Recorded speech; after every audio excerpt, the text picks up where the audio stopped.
Hello friends, তোমরা নিশ্চয়ই এই সবজিটার সাথে সবাই কম বেশি পরিচিত। আজকে আমি বানাবো কাঁকরোলের পুর। এটাকে আমরা কাঁকরোল বলি। এটাকে আমি ভালো করে ধুয়ে এর উপরে যে কাটা কাটা অংশটা আছে সেটাকে আমি ভালো করে ছাড়িয়ে নিয়েছি। দেখো, পুরো প্লেন করে ছাড়িয়ে নিয়েছি। এবার আমাকে করতে হবে, একটা পাত্রে জল নিয়ে এগুলোকে সেদ্ধ করে নেব। দেখো, আমি একটা পাত্রে জল নিয়ে নিয়েছি। এবার জলটা গরম হয়েছে, এবার আমি এগুলোকে ছেড়ে দেবো। এগুলো একটু সেদ্ধ হয়ে আসলে তারপরে আমি এগুলোকে তুলে নেব। খানিকক্ষণের জন্য এগুলো একটু সেদ্ধ করে নেব, তাহলে এটা নরম হবে, ভিতরের আমি শাঁসটা তুলতে পারবো। চলো দেখা যাক কেরম করে আমি তোমাদেরকে আজকের এই নতুন একটা রেসিপি কাঁকরোলের পুর আমি বানিয়ে তোমাদেরকে দেখাই। দেখো, কাঁকরোলটা ফুটে উঠেছে আর এটা সেদ্ধও হয়ে গেছে। এবার আমি এটাকে গ্যাসটাকে বন্ধ করে আমি কাঁকরোলটাকে ঠান্ডা করে তুলে নেব। দেখো, কাঁকরোলটা আমি জল থেকে তুলে নিয়েছি। কাঁকরোলটা খুব গরম আছে, তো আমি একটু ঠান্ডা হওয়ার অপেক্ষায় আছি। দেখো, কাঁকরোলটা সেদ্ধ হয়ে গেছে, একদম নরম হয়ে গেছে। আমি এবার চামচের সাহায্যে ভিতরের এই শাঁসটাকে তুলব। তো একটু ঠান্ডা হয়ে যাক, তারপরে আমি তোমাদেরকে দেখাচ্ছি। দেখো, কাঁকরোলগুলো ঠান্ডা হয়ে গেছে, এবার আমি ধরতে পারছি। এবার এর থেকে আমি এই শাঁসগুলোকে বের করে নেব। খুব আস্তে আস্তে ভালো করে শাঁসগুলোকে বের করে নিতে হবে।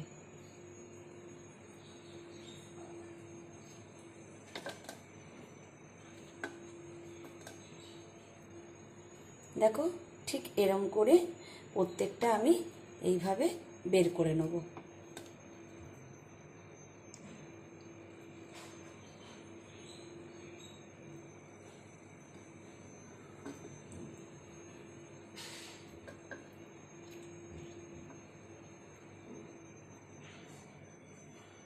একে একে আমি প্রত্যেকটা এইভাবে শাঁসগুলোকে বের করে নেব।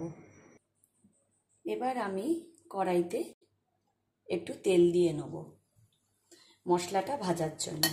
গ্যাসটা জ্বালিয়ে নিলাম। কড়াইটা গরম হলে আমি তেলটা দেব, আর এটা আমি সর্ষের তেলে এই মশলাগুলো ভাজবো। তো মশলাগুলো ভাজার জন্য লাগবে পেঁয়াজ, আমি কেটে রেখেছি, পেঁয়াজ কুচি লাগবে, নুন, হলুদ, জিরের গুঁড়ো, মিট মশলা আর গরম মশলা আর লঙ্কার গুঁড়ো। দেখো আমি কিভাবে এটাকে করি। প্রথমে আমি তোমাদেরকে দেখিয়েছি আমি কিভাবে এগুলোকে ছাই রেখেছি। হ্যাঁ, এর সাথে আমি একটু চিংড়ি মাছ দেবো। চিংড়ি মাছটা দিলে টেস্টটা অনেক ভালো হয়। তো পুরটা এই চিংড়ি মাছ দিয়েই আমি এটাকে মশলাটাকে কষাবো। তো আমি একটু তেল দিয়ে দিলাম কড়াইতে। বেশি তেল লাগবে না, অল্প লাগবে। তেলটা গরম হোক, আমি এবার পেঁয়াজটা ছেড়ে দেবো। তেলটা গরম হয়ে গেছে, এবার আমি পেঁয়াজগুলো, কেটে রাখা পেঁয়াজের কুচিগুলো ঢেলে দেবো।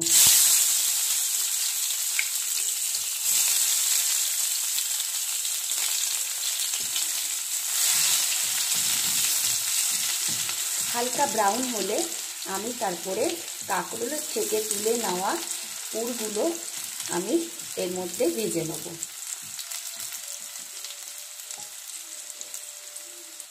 হালকা ভাজা ভাজা হয়েছে, যাতে পেঁয়াজটা পুড়ে না যায়, আর লো ফ্লেমে এটাকে করতে হবে। হালকা ভাজা ভাজা হয়েছে, এবার আমি পুরটা দিয়ে দেবো।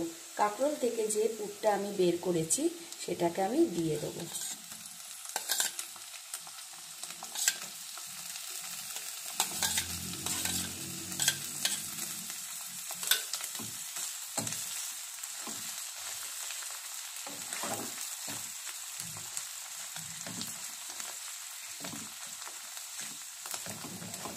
খুব ভালো করে নেড়ে চেড়ে নেব। এবার আমি চিংড়ি মাছটা দিয়ে দেবো। কোয়ান্টিটি বেশি লাগে না, 10-12টার মতন হলেই হবে, যেহেতু আমার কোয়ান্টিটি কম, 2টো কাঁকরোলের পুর করব।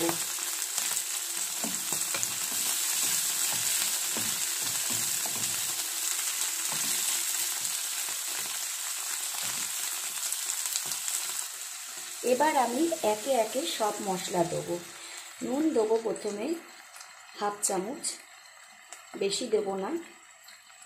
তারপরে দেবো হলুদ গুঁড়ো,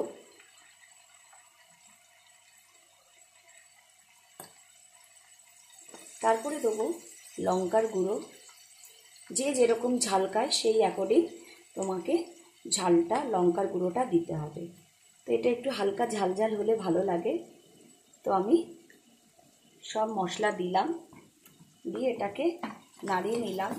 আর কি কি দেব সেটাও তোমাদের দেখাচ্ছি। নুন, হলুদ, লঙ্কার গুঁড়ো দিয়ে আমি এটাকে ভালো করে মিশিয়ে নিলাম। এবার আমি এতে অ্যাড করব জিরের গুঁড়ো। 1/2 চামচ আমি জিরের গুঁড়ো দেব। 1/2 চামচ আমি জিরের গুঁড়ো দিলাম। সাথে দেবো 1/2 চামচ মিট মশলা।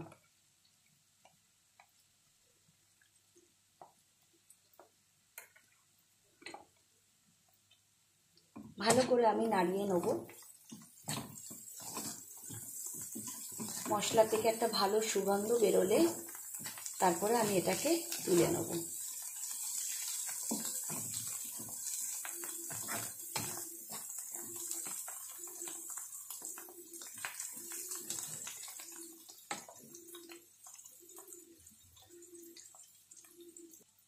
সামান্য একটু জলের ছিটে দেবো যাতে মশলাটা না লেগে যায়, একদম সামান্য, যাতে মশলাটা পোড়া না লেগে যায়।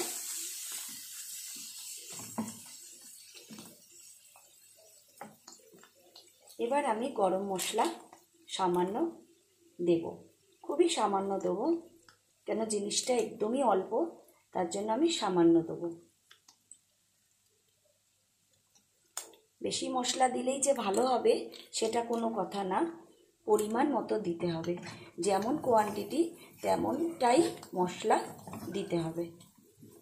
দেখো খুব ভালোভাবে আমার এটা পুরের জন্য তৈরি হয়ে গেছে। এবার আমি এটাকে নামিয়ে নেব। দেখো আমার পুরটা তোলা হয়ে গেছে, দেখছো কত স্পাইসি, কত সুন্দর লাগছে। এবার আমি চামচ দিয়ে সব পুরগুলোকে ভরাট করে নেব। পুর করার জন্য একটা ব্যাটার করতে হবে, তো আমি বেসন নিয়ে নিলাম।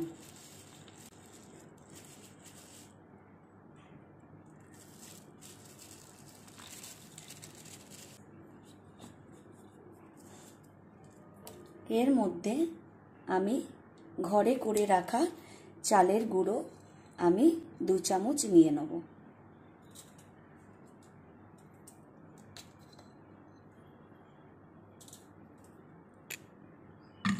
এরপর আমি স্বাদের জন্য নুন দেবো, একটু হলুদ দেবো, সাথে একটু হলদে হলদে কালার হয়।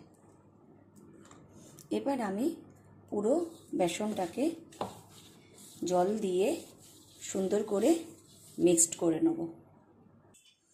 আমি প্রথমে অল্প জল ঢালবো, অল্প জল দিয়ে আমি ব্যাটারটাকে গাঢ় করে গুলে নেব।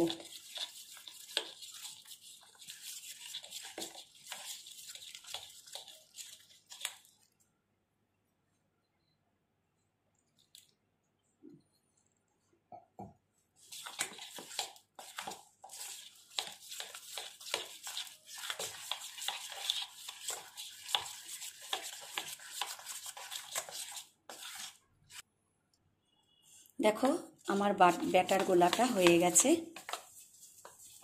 এবার আমি কিভাবে পুরটা দিই সেটা দেখো। দেখো আমি অলরেডি একটা ভরে রেখেছি, এটা কোনো ফাঁকা থাকবে না, গ্যাপ থাকবে না, এটাকে ভরে ভরে পুরটাকে ভরতে হবে।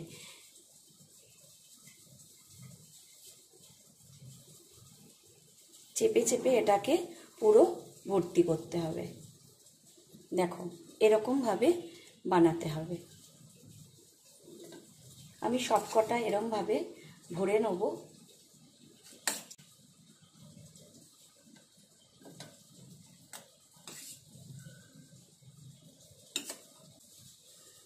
তোমরা যারা এর আগে কোনোদিন খাওনি, একবার তোমরা এরমভাবে বানিয়ে খেও, দেখবে কত সুন্দর লাগে, তোমাদের বারবার খেতে মন চাইবে।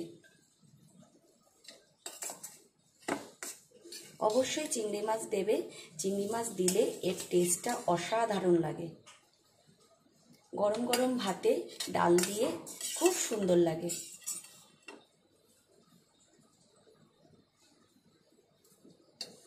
আমার প্রত্যেকটা পুর ভরা হয়ে গেছে। এবার আমি ব্যাটারে চুবিয়ে তেলে, গরম তেলে ভেজে নেব। দেখতে থাকো।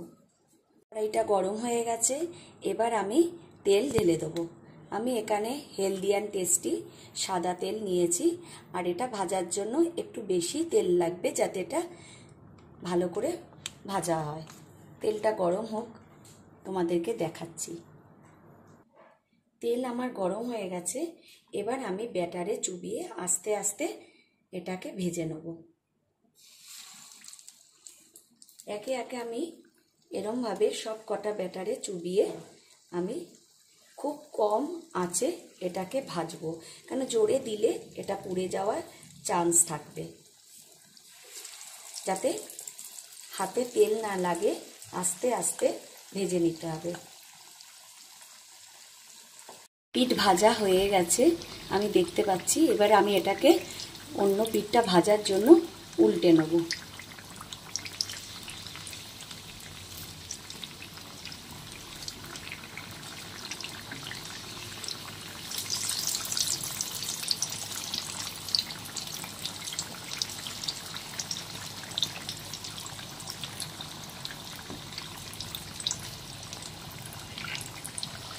দেখো ভাজাটা এরকম হবে। এক পিঠ ভাজা হয়েছে, এবার আমি দ্বিতীয় পিঠটা ভেজে নেব। আমার ভাজা হয়ে গেছে, এবার আমি তুলে নেব।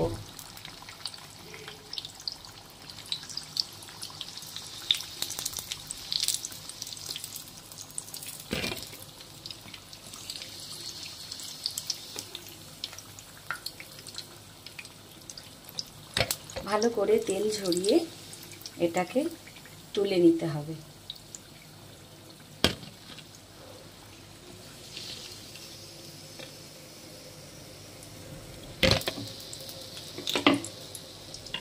দেখো আমার পুরগুলো রেডি হয়ে গেছে। তোমাদের যদি ভালো লাগে তোমরাও বানিয়ে বাড়িতে খেতে পারো। বিশ্বাস করো খুব সুন্দর খেতে লাগে। তোমরা যদি চিংড়ি মাছ না দিতে চাও, ওরমভাবেও করতে পারো। চিংড়ি মাছটাকে স্কিপ করতে পারো। তোমরা এইভাবে বানিয়ে খেয়ে দেখো, সত্যি বলছি খুব খেতে ভালো লাগবে। গরম ভাতের সাথে তো খুবই ভালো লাগে। চলো, ভালো লাগলে লাইক করো, কমেন্টস করো।